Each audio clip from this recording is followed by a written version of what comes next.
Hello, everybody. Thank you for coming down today. Today, I'm here to talk to you about how to think like a designer, because design is a lens. It's a way of seeing the world. It's not just a group of techniques or principles to apply. As designers, we always ask why we don't just build. What do I mean by that? Let's talk about three things. First off, you're always going to craft an experience for the player. Second, you're going to make sure that you're building for the player themselves and not just building something on the screen. And finally, we're going to make sure we meet the player's needs with everything we do. So let's talk about crafting an experience. Let's dive into an exercise. Take a look at this door. Do you pull this door or do you push it? Now, a bunch of you are probably thinking you pull the door, but why? Because of this. If this looked like this, you'd push the door. By one small change, we've changed the experience for the human being operating this door. We, as designers, have created a different experience by that tiny tweak. More importantly, a designer considered both of these problems before they ever built this door, right? When this was nothing and they had to think about what people needed, they were able to come up with this. So let's talk a little bit about building for the player. Because what do I mean by that? This is key. When I talk about building for the player, the biggest thing I'm talking about is you as a designer, you're not building for this. Not at all. What are you building for? You're building an experience for the person here, the person in front of the monitor, the person operating the phone. You always have to remember that, because otherwise you're just going to build rather than craft an experience for a human being. But this is tougher than it looks because of a problem we call mechanics, dynamics, aesthetics. Don't worry about that name. It's a complicated name made by a group of academics who didn't have a lot of game design experience, but they did touch on something incredibly important, which is that we, as designers, see our games from an opposite perspective of the player. We as designers see the game systems first. We see before there's a line of code, before there's anything to play, we see it by the math underlying this game, the principles, the rules that operate the game. Then we see it by the gameplay, the mechanics, how those rules rolls out. And finally, we get the visceral experience, how that gameplay feels, how the game sounds and looks. But how does the player experience the game? Well, they may never, ever know your systems. But boy, from the moment they load up that game, they're going to have that visceral experience. They're going to feel the gameplay, hear the music, be overwhelmed by how amazing your visuals are. So what does that mean? That means we as designers have to, from the moment that we're crafting those systems, be thinking about how those systems deliver this visceral experience, deliver the final experience that the player is going to actually interact with. So let's do an exercise. All right, here's a track. Imagine this is a kart racing game, or a racing game in general. Now, I'm a designer, and I want to put some power-ups on this track. Where do I put them? All right, so a bunch of you guys probably have an answer for me, but we're skipping a step. We're skipping that all-important moment where we ask why. What experience are we trying to create for the player? Because you know what? If I want to make the player feel powerful, I put them here. I put them on the straightaways where there isn't anything for the player to do, right? This area, it's easy to control the car. There's not much there. You grab that power up, you speed down the track, you feel really good. But if I'm trying to create challenge, if I'm building out a risk-reward moment, I put them here on the curves. What experience I am trying to create determines what the correct position for those power-ups are. If I don't know that going in, I don't know if I'm building the right experience. And equally importantly, I can't test if my design works. I have no way of knowing if this is doing what I want it to do if I don't go in knowing what I want it to do. So it's always important to start from the position of the experience you're trying to create for a human being. So with that, let's talk about what it means to meet the player's needs. This pyramid is, to me, a hierarchy of quality, right? Really great games do everything on here. But the player cannot experience something higher up on this list unless you've done everything below. So let's talk first about understanding the basic elements of play.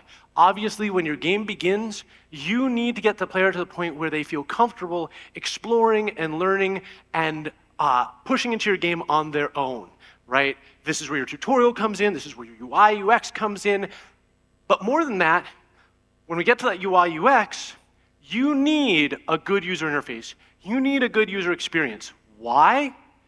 Because if you do not have this, the player is not going to be immersed in your game. Every time, and we've all had this in games, that you're fighting against the UI, every time that you find yourself pushing back against some awkward piece of menu or what have you, it reminds you you're playing a game and you can't get lost in the experience that you want to be having, which leads us to the satisfying visceral experience. Because if your UI is bad, you cannot get here. The first of the psychological needs is a satisfying visceral experience. Your music, your visuals, your gameplay, they all have to fit together. They have to mesh in order to make a single unified experience. And we're going to talk about this more in the next talk.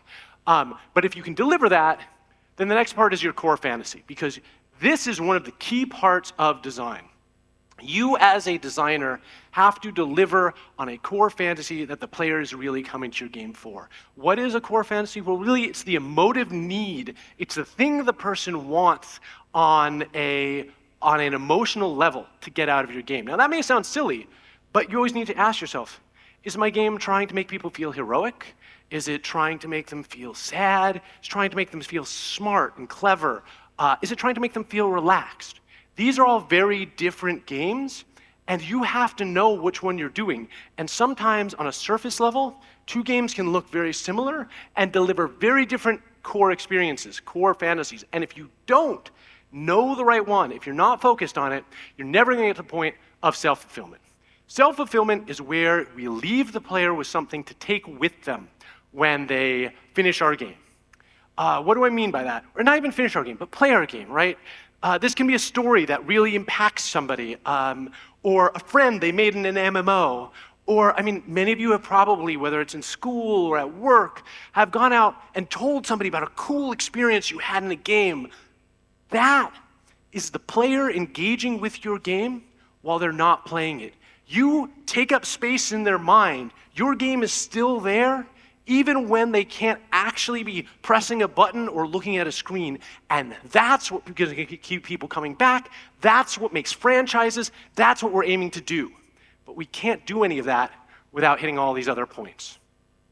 So let's talk about the second three principles, because as a designer, we have a job. And our job is to craft the best possible game. Not the best imaginable game. That is something different. And that's something that new designers often go for.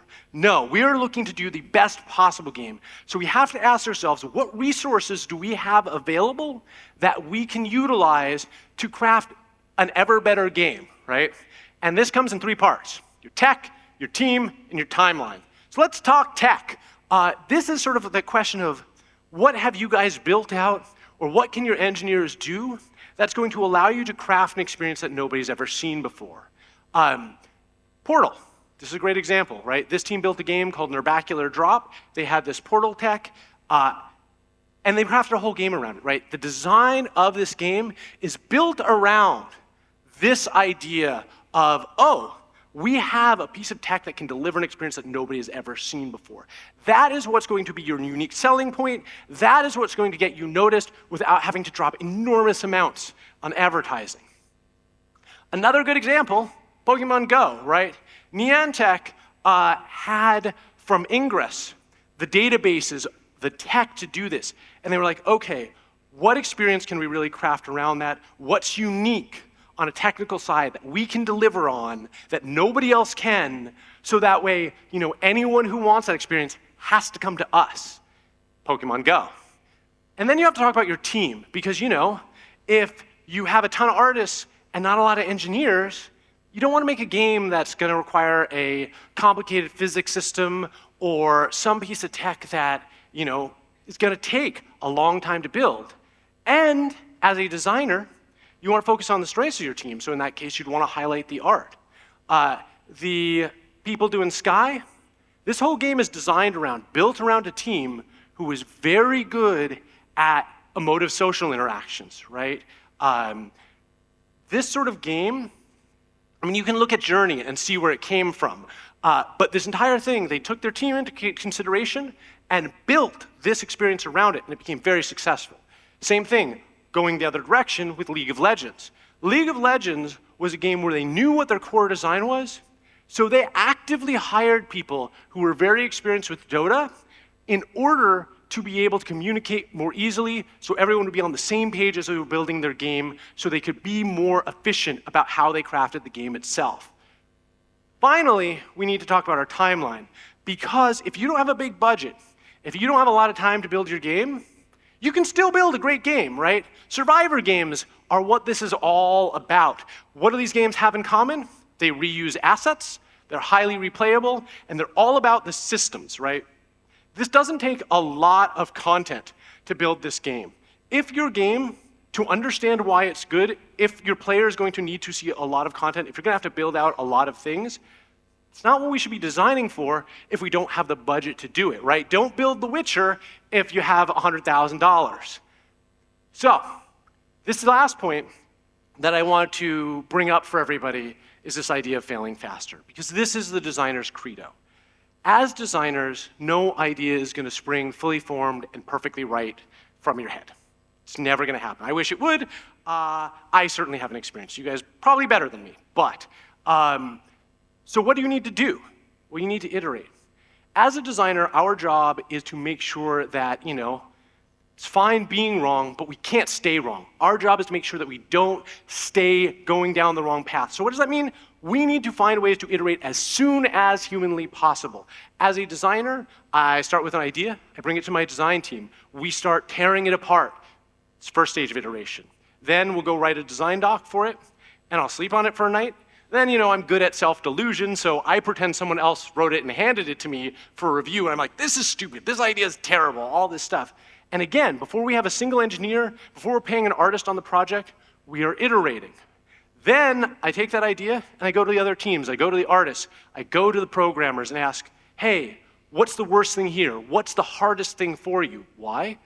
Because I want them to not be polite to me, I want them to tell me the truth. Because that is going to tell me a lot that I need to redline or change to make the production flow.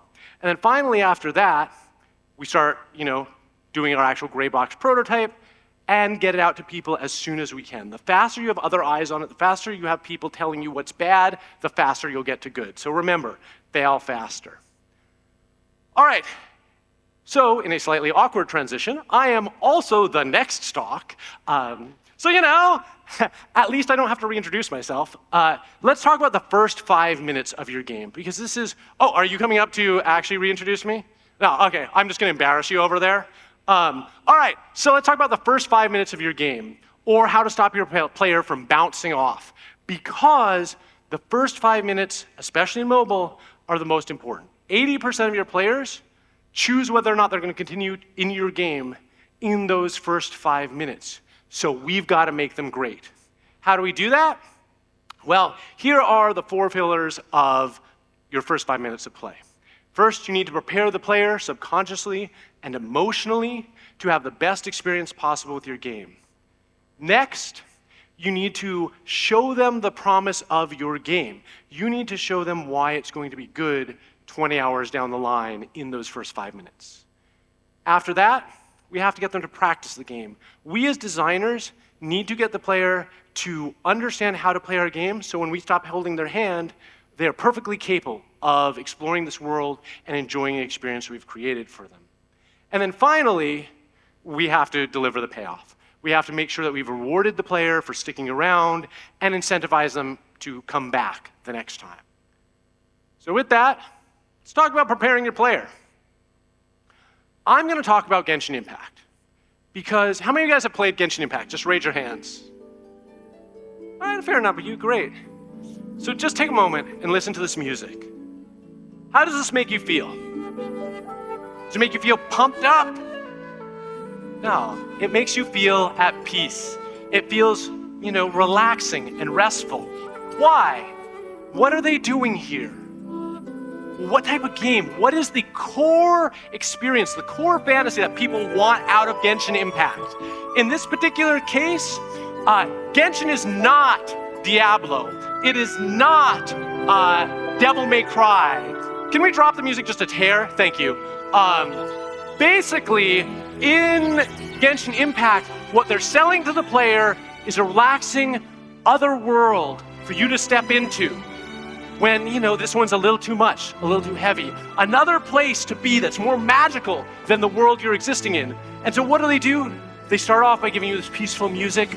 You're floating through the clouds. At the very end, when they load the game, and this is genius, they literally open a door to another world for you.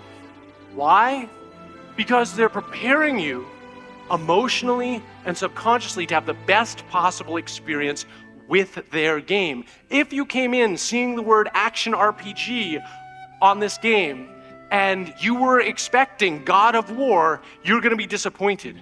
But by the time that you're through that door, your expectations have been changed, at least on a subconscious level. And imagine if instead, this was Genshin Impact starting music, right? Awesome. Oh, I see some people waking up in the back. That's great.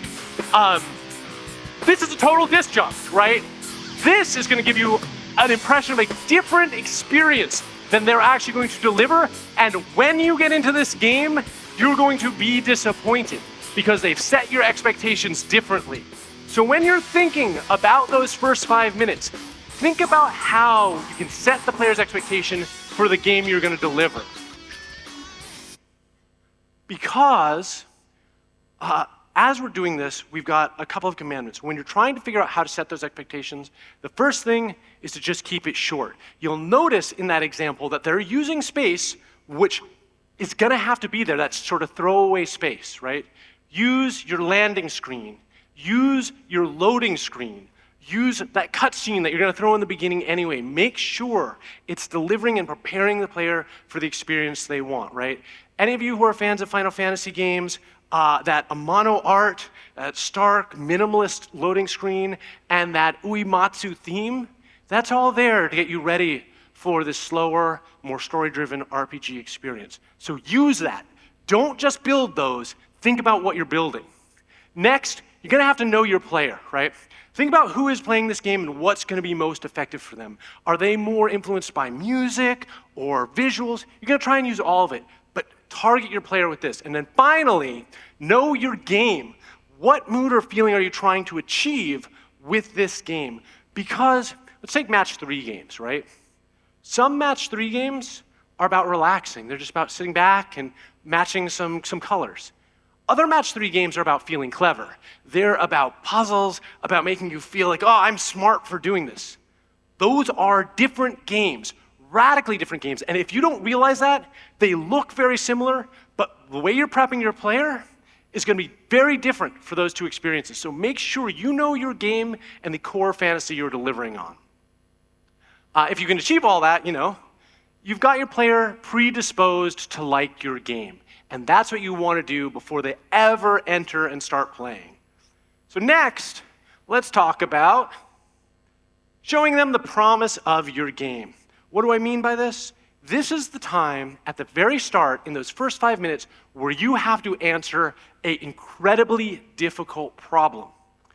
In those first 5 minutes, when the player doesn't know how to play, when they haven't invested the time to get the cool gear or the impressive skills, you have to show them why your game is going to be amazing if they stick around for 20 hours. Because if you don't show them that, if you don't promise them something for staying in that game, if you don't show them that this experience is going to be worth it, they have lots of other games to go to. So how do we do that? Well, let's take a look at Zelda, right? This plateau, genius. The whole beginning of the game, as they're teaching the player how to play, what's happening? Everywhere in the background, you can see what you're going to get to do if you just stick with it, right? That castle, I want to go to that castle. This volcano back here, man, it's going to be cool when I finally get there. That's what you want to deliver on in those first 5 minutes. Or, for example, right, let's take Raid Shadow Legends. Raid is one of those games where, honestly, the beginning is boring. You got some uninteresting characters fighting some uninteresting orcs forever. So what do they need to do to get the player to continue to play that game? Well, in the case of Raid Shadow Legends, they identified exactly what the experience is that players wanted. They wanted this epic RPG experience with, all these magical, powerful characters, and they wanted to, fight a dragon. So what do? They give players those max level characters with all these cool abilities, and they walk them through, they make it very easy for them to use those abilities. And as they're sort of progressing through the tutorial, they're doing all this flashy stuff, they're showing off the coolest abilities in the game, they've got all this awesome armor on, and then finally they get to that dragon, and they fight this dragon, and that's the experience that the player's really there for, they really want. And then after that, you can't beat the dragon. You get sort of smashed, and you lose these characters, right? They do a quick narrative hand wave, and they're like, oh, well, this was forever ago. These characters sealed away. Now you have to start your journey. But because they've shown you that, because you now know what you're going to get to do if you stick with it, if you hang out with them for the next, 100 hours and $200, you're going to have that experience. And so you do. You get past that initial grind. Next, we got to make the player practice. And the problem is I see a lot of people build out tutorials that are text boxes, that are chores, right? If the player feels like they're doing homework in your first 5 minutes to learn your game, they're going to leave because that's not an engaging experience. And people want to be engaged right away. So let's walk through Mario 1-1. You all recognize this? All right, some of you do. Great. So we as designers, when we start building out a tutorial, have to ask ourselves a group of questions. What does the player absolutely need to know? What order do they need to know it in? When do they need to know it by? And then we have to take the player and make them do these things. We can't just tell them, because telling somebody something much less effective in terms of retention than doing it themselves. And then finally, we have to make them feel really good and successful for learning something that might actually be very simple. So how do we do this? Well, let's talk about Mario 1-1, because Miyamoto does this without ever putting a word on the screen. All right, take a look at this. Where does the player start on this screen? They start over here on the left. Why? Because if you start all the way on the left, that means you're supposed to go right. This entire game, all Mario is going right. That's the whole game. And you know that from that very first screen. What else do we notice about this screen? It's nothing. There's nothing there, so you feel safe. You can press the buttons, mess around a little bit to figure out how you're supposed to play the game and what everything does. And once you're there, after a few seconds, we get to this screen. And you've gone right, and wait, there's that weird block up there. Why? Why are there all of these question mark blocks flashing, showing us, oh, this is something maybe I should interact with? Well, they're all above you, right? What's the next thing he needs to know you can do as a player? Miyamoto needs to know that you can jump. That's the next big principle he needs to teach you. So he's got all this stuff up here to encourage you to jump, because if something's up that high, it's not just there by accident. You want to see what it is. You want to see what's there. So one of these buttons is going to get you to jump. And if none of them does, what's the point of this guy? Well, if you don't know how to jump yet, this guy's going to kill you before you get any further. So by the time you're past this Goomba, 100% Miyamoto knows absolutely every player knows how to jump in his game. And he has this cool moment where, right, if you jump and you're messing around with it, he rewards you, right? You hit this block and you can't miss this mushroom, right? It hits this pipe and goes back. So now let's talk about this pipe itself, because how high is this pipe? The height of this pipe is exactly your jump height. So if you do a basic jump, he knows, well, again, we've had you do this thing. We know you've repeated it. Since you repeat it, he knows not only can you jump, but you didn't just accidentally jump. You know how to do it. So then we get this space. What's in this space? Nothing, right? Another safe space to mess around for the next thing he needs to test out on. What do you think this is, right? In your mind, why is this height? So this is if you press and hold jump. This is how high you jump. He needs to know that you know how to do the extended jump. So he put a pipe of exactly that height. By the time you get over this, he knows you know how to do that. And then, what's this? Well, this is the running jump.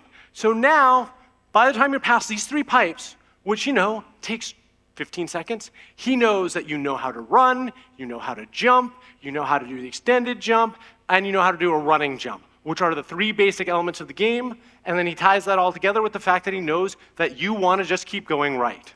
So, what's this area? This is the practice area. He's had you run and jump. Now he's going to put a little bit of threat there and give you a second time to practice running and jumping, so he knows you didn't do it by accident. He's had you do it twice. That means you can actually do it. And so without a single word of text, once again, he's gotten you everything. But there's still this last bit. This pit is the final test. Can you get across this? Because this is the demarcation line between the tutorial and the game itself. And what's really interesting, what's really neat about this pit is it's not too hard to get over. But if a player doesn't yet feel comfortable, if they don't know the exact distance of the jump, they're going to hit this invisible block, and a one-up's going to pop out, and they're going to feel really good. They're not going to just fall in the pit and die. Instead, they get rewarded. So you don't make them feel like a failure. You make them feel like a success for getting through this. And what's amazing about this is, for a new player, you might spend 20, 30 seconds doing this, right? Because you've never done it before. But for an experienced veteran player, without having a skip button on the tutorial, because no one can ever skip it, without having a skip button on the tutorial, this takes like 5 seconds to blaze through for anyone who knows what they're doing. So they can manually sort of skip it. It adjusts to how well they know the game. Nobody's quitting the game on this tutorial. Which leads us to the last point, payoff. When your player is finishing with your tutorial, you need to reward them. Both at the end of the tutorial and at the end of the first play session. What do I mean by reward? Well, it can be like loot and gear or currency, but there's a lot of other things it can be, right? You can reward the player with mystery, with a narrative moment where like, oh, I want to figure out what happens next, and that's going to drive them into the next play session. You can reward the player by opening up new mechanics, all this cool new stuff to play with that, oh, next time I jump in, I'm going to get to do all this stuff and play with all these new toys. That's awesome. That's a reward for the player. Or you can even reward the player with a big moment, right? You can give them that moment where, boom, they blow up all the candies, get 10 million points, it feels really good, and they want to have that experience again, and they know they're going to get to in your game if they keep playing. So, overall, let's remember that you want to reward your player at the end of the tutorial. You want to reward them for having gotten through the part that's kind of a chore. After that, we want to make sure we reward them before their first play session ends. Check your metrics, play test, know when your average player stops playing your game, because sometimes it's at the end of the tutorial that they stop their first play session. But a lot of times it's not, and you want to reward them there too. And then, right, remember that we don't only have to reward them with currency. Currency's a little boring. Reward them with narrative, reward them with items, reward them with new mechanics so they have something to come back to rather than just some currency, which maybe is not even enough currency to buy a loot box or whatever they want to spend it on. And then finally, let's remember that we can cheat a little bit for our players. Don't be afraid to. If you're rewarding them with items or you're giving them a loot box at the end of this or whatever, tweak the odds a little bit. Give them that ultra rare, because what you want to do is have them feel like, oh, I got this cool thing, I should come back to play with it. Or, oh man, I don't want to just quit because I got this really awesome item. Make sure it's not so awesome that the next, 10 hours of your game are super boring because it's too powerful. But overall, cheat for your player. Make sure that you're rewarding them in a meaningful way that gives them something that they're excited to return to. So that's pretty much it. If you have any questions or comments, we're going to do a QA later, and you're welcome to hit me up on LinkedIn and ask anything you want. Thank you guys for having me down.